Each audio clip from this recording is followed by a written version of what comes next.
నా ప్రియమైన కుమారుడా, నా ప్రియమైన కుమార్తె, నేను ఎన్నిసార్లు చెప్పినా నా మాటలు అర్థం చేసుకోవడం లేదు. ఎందుకని నీవు పదే పదే తప్పు చేస్తున్నావు? నా మాటలు వినడం లేదు. అందుకే నీకు ఇలా జరుగుతుంది. ఏనాడైనా ఎందుకు నాకు ఇలా జరుగుతుంది అని ఆలోచించావా? ఆలోచించలేదు కదా. నీవు అనుకుంటున్నావు నేను ఎంత కష్టపడినా నా కష్టార్జితం వృధా అవుతుంది, నా సంపాదన సిల్లి సంచిలో పడినట్లు ఉంటుంది, ఒక్క రూపాయి కూడా మిగలడం లేదు. ఒక్కరోజు నాగా లేకుండా పని చేస్తున్నాను. ఇంట్లో కుటుంబ ఖర్చులకు నేను సంపాదించిన సంపాదన సాలడం లేదు. అప్పులు అయిపోయాను. అప్పులు ఎలా తీరతాయి అని బాధపడుతున్నావా? దిగులు పడుతున్నావా? రోదిస్తున్నావా? ఏడుస్తున్నావా? కన్నీరు కారుస్తున్నావా? ఇంట్లో ఆ పిల్లలకు బట్టలు కావాలి, ఇంకా వస్తువులు కావాలి, పిల్లలను చదివించాలి, వారి అవసరాలు తీర్చాలి. అయితే ఒక పక్క అప్పులు, అలాగే ఆర్థిక పరిస్థితి, అనారోగ్య పరిస్థితి. ఒక రోగము తగ్గితే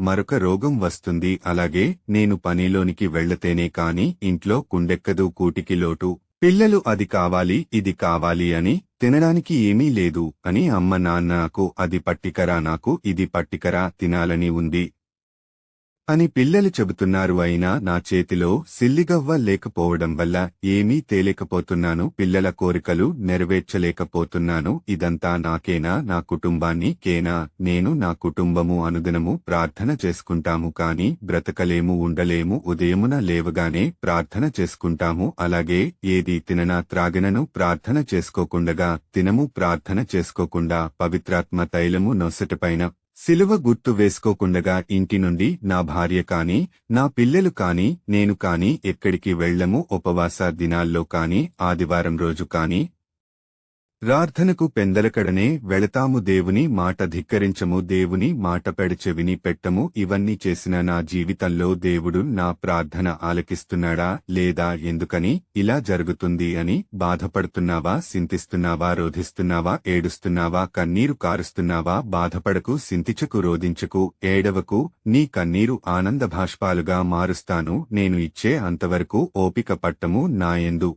విశ్వాసము కలిగి ఉండుము. తొందరలో నీ ఆర్థిక సమస్యలు, అప్పులన్నీ తీరిపోతాయి. నీ కష్టార్జితము నీవు అనుభవిస్తావు. నేను నీ ప్రార్థన వింటున్నాను. నేను నీ దేవుడను, ప్రభువుడనైన యేసయ్యను మాటిస్తున్నాను. ఆమెన్.